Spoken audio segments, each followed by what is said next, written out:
جی اس وقت میں ملم جبہ میں موجود ہوں. ملم جبہ میں مولانا طارق جمیل صاحب کے ساتھ موجود ہوں. میرے ساتھ اس وقت وہ الفاظ نہیں ہے کہ میں کیسے ادا کروں، لیکن ایک بات ہے کہ اس بلڈنگ کو جو آپ دیکھ رہے ہیں 2008 میں یہ تباہ ہوا، آج یہ دوبارہ آباد ہو رہا ہے. اس کا افتتاح بھی مبارک ہاتھوں سے کر رہے ہیں. تو میرے لیے وہ الفاظ نہیں ہے. آج ہمارے ساتھ وہ موجود ہے، ان سے ایک دو باتیں کرنی ہے. میں نے خاص کر مولانا صاحب آپ ہمیں ٹائم دے رہے، ہم آپ کی مشکور ہیں اور آپ کو ویلکم کرتے ہیں کہ آپ سوات آئے ہیں.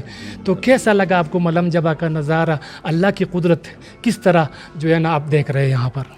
جی پہلے تو میں ناظرین اور سامعین کو کہوں گا السلام علیکم ورحمۃ اللہ وبرکاتہ.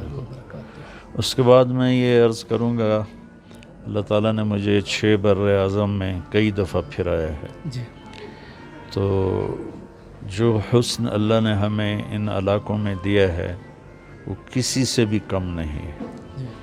اگر ہماری گورنمنٹ ٹورزم کو ہی تھوڑا سا وہ کر دیتے پروموٹ تو بہت بڑا یہ ایک آمدنی کا ذریعہ تھا. اور ماشاءاللہ کسی جگہ سے بھی، کسی وادی سے بھی، جتنی اللہ کا فضل ہے مجھے بڑی دنیا پھیرائی ہے. یہ بہت خوبصورت اللہ نے ہمیں جگہ دی ہے. اور پھر ملک بھی ہمارا خوبصورت ہے، نام بھی خوبصورت ہے. پہاڑ ہیں، صحرا ہیں، دریا ہیں، میدان ہیں، جنگل ہیں، زرعی زمینیں ہیں، 4 موسم ہیں، برفانی پہاڑ ہیں، 7 بڑی چوٹیاں اللہ نے ہمیں عطا کی ہوئی ہیں. تو بہت خوشی ہوئی یہاں آ کے. سر میں یہ چاہوں گا کہ آپ یہ بھی آپ ایک پیغام دے دیں کہ آپ کو لگ رہا ہے کہ یہ خوبصورت وادیاں اس کو دیکھنا چاہیے، نہیں دیکھنا چاہیے، کیا آپ کہیں گے اس حوالے سے؟ شرعی طور پر کس طرح ہے یہ آپ بتائیں سر. نہیں، اللہ تعالیٰ فرماتا ہے قل سیروا فی الارض، جاؤ میری زمین کو دیکھو، چلو پھرو، کلوا من الطیبات، اور اچھی اعلیٰ حلال چیزیں کھاؤ، اور وعملوا صالحا، اور اپنے عمل کو خوبصورت بناؤ. تو خود اللہ تعالیٰ نے قرآن میں کہا ہے کہ میری دنیا میں چل کے دیکھو. فامشوا فی مناکبہا هو الذی جعل لکم الارض ذلولا فامشوا فی مناکبہا وکلوا من رزقہ والیہ النشور. یہ سورہ ملک میں اللہ کہہ رہا ہے کہ میں نے تو تمہارے لیے زمین کو مسخر کیا، تو جاؤ دیکھو پھرو، میری قدرت دیکھو. تمہیں میں یاد جاؤں افلا ینظرون الی الابل کیف خلقت والی السماء کیف رفعت والی الجبال کیف نصبت والی الارض کیف سطحت. اور کیوں نہیں کرتے ہو کہ اونٹ کیسا بنا ہو، کس نے بنایا، آسمان کس نے اٹھایا، پہاڑوں کو کس نے گاڑا، زمین کو کس نے بچھایا. تو وجعل خلالہا انہارا، اور اس میں دریا کس نے بہائے. تو یہ ساری آیات اسی کو بتاتی ہیں کہ اللہ کی قدرت کو دیکھنا، سیاحت، یہ ہمارے اللہ کے طرف سے بھی اجازت بھی ہے اور بہت اچھا بھی ہے. سر ایک بات آپ کے ذہن میں لانا چاہتا ہوں. آج جس مبارک ہاتھوں سے آپ کا یہ بلڈنگ کا آپ نے افتتاح کیا ہے، آپ یہ سمجھتے ہیں کہ 2008 میں یہ تباہ ہوا، سوات کے لوگ، یہاں کے لوگ کس طرح دوبارہ مطلب انہوں نے سروائیول کیا اور دوبارہ اپنے پاؤں پر کھڑے ہو گئے؟ آج 2020 میں یہ عمارت دوبارہ کھڑا ہو گیا ہے. جی یہاں مجھے بتا رہے تھے مینیجر صاحب کے لوگوں کو روزگار ملا ہے، اور جو بیچارے بچے باغ کے چھلیاں بیچ رہے ہوتے تھے، اور کچھ ایسے سڑک پہ چھاوڑیاں لگا کے بیٹھے ہوتے تھے، آج وہ یہاں ایمپلائیز ہیں اور ان کے گھروں کو رزق ملا ہے. پورا علاقہ ڈیولپ ہوا ہے. یہ بہت بڑی خدمت ہے وسیم صاحب، ان کے والد صاحب کی. اور میں نے دنیا میں بڑے سے بڑے ہوٹلوں میں قیام کیا ہے. کینیڈا میں جس ہوٹل میں کوئین ایلزبتھ ٹھہری تھی، اسی کمرے میں ٹھہرا تھا. اس کا بھی سٹیٹس ایسا نہیں تھا. بالکل ٹھیک، بالکل ٹھیک۔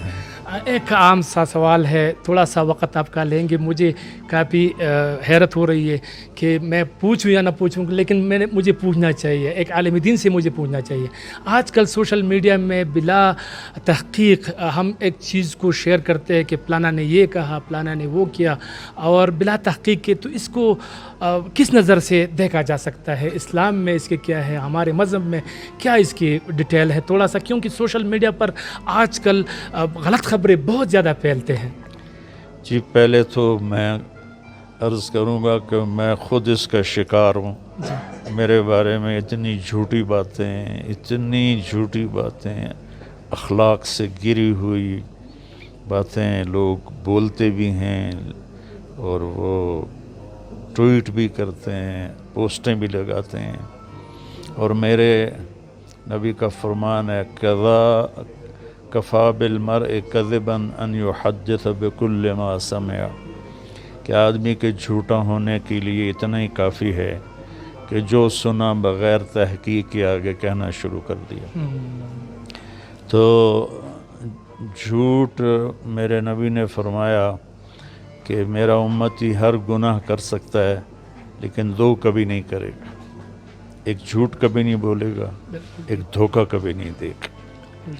تو ہمارا سوشل میڈیا جھوٹ سے بھرا پڑا ہے، بغیر تحقیق کے بات کرنا یہ بہتان ہوتا ہے جو غیبت سے بھی بڑھ کے ہے۔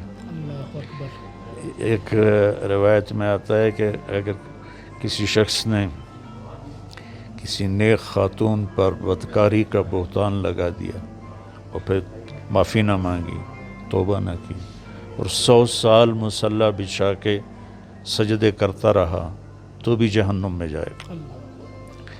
تو ہمارا تو کیا دیندار طبقہ، کیا دنیا دار، کیا پڑھے لکھے، سبھی اس تالاب میں ننگے ہیں۔ تو یہ میں بڑے دکھ سے، کہ چونکہ میں خود اس میں مبتلا ہوں، تو بہت دکھ ہوتا ہے جب ایسی جھوٹی باتیں لوگ کہتے ہیں۔ میں تو اب دیکھتا بھی نہیں ہوں، لیکن آپ کا سوال بہت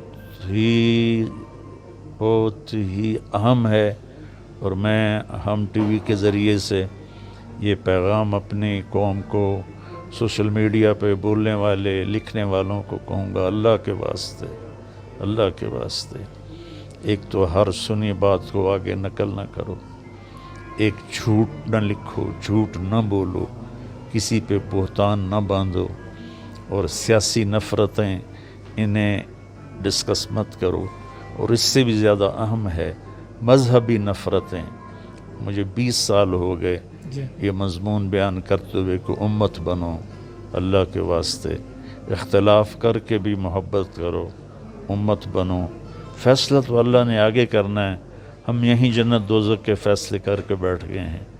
تو یہ ہر قسم کی رواداری کو سوشل میڈیا پہ استعمال کیا جائے۔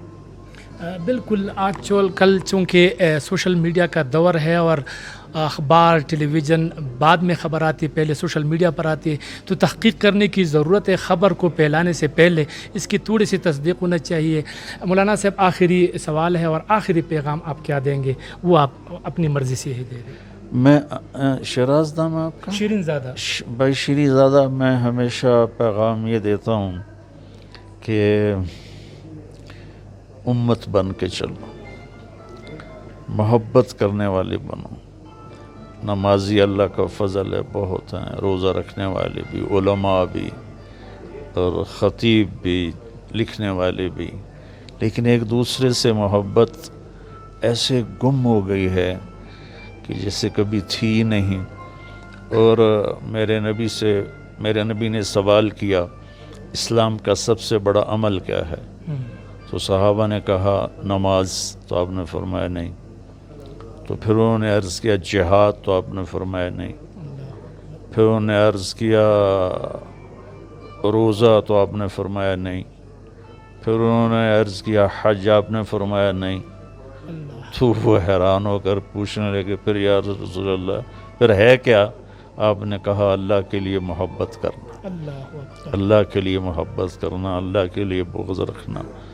تو اللہ کے لیے، اللہ کے واسطے سیاسی جماعتیں اختلاف کریں، نفرت نہ کریں، مذہبی فرقے اختلاف کریں، نفرت نہ کریں، اس سے صرف اور صرف غیروں کو نفع پہنچے گا، ہم برباد ہو جائیں گے۔ بس میرا یہ پیغام محبت ہے جو میں بہت عرصے سے دہرا رہا ہوں، کہہ رہا ہوں، اور اللہ کرے کسی کے دل کو لگ جائے میری بات۔ بالکل ٹھیک، بالکل ٹھیک۔ بہت شکریہ سر۔ پشتو میں کہتے ہیں یو جہان مننا، مطلب ایک جہان سے زیادہ جو ہے نا آپ کا شکریہ میں ادا کرتا ہوں سر۔ آپ نے مجھے ٹائم دیا اور آپ نے یہاں کے لوگوں کے لیے ٹائم نکالا، میں بہت شکر گزار ہوں۔ آپ نے مولانا طارق جمیل صاحب کے میٹھی میٹھی باتیں سنی، میرے ساتھ رہے، انشاءاللہ آپ خوش ہوں گے۔ آج اس عمارت کا جو افتتاح ہو رہا ہے یہ بھی مطلب اس کے دستے مبارک سے ہوں گے، تو ہم اس سب چیزوں کو دیکھیں گے۔ میرے ساتھ رہیے، اللہ حافظ۔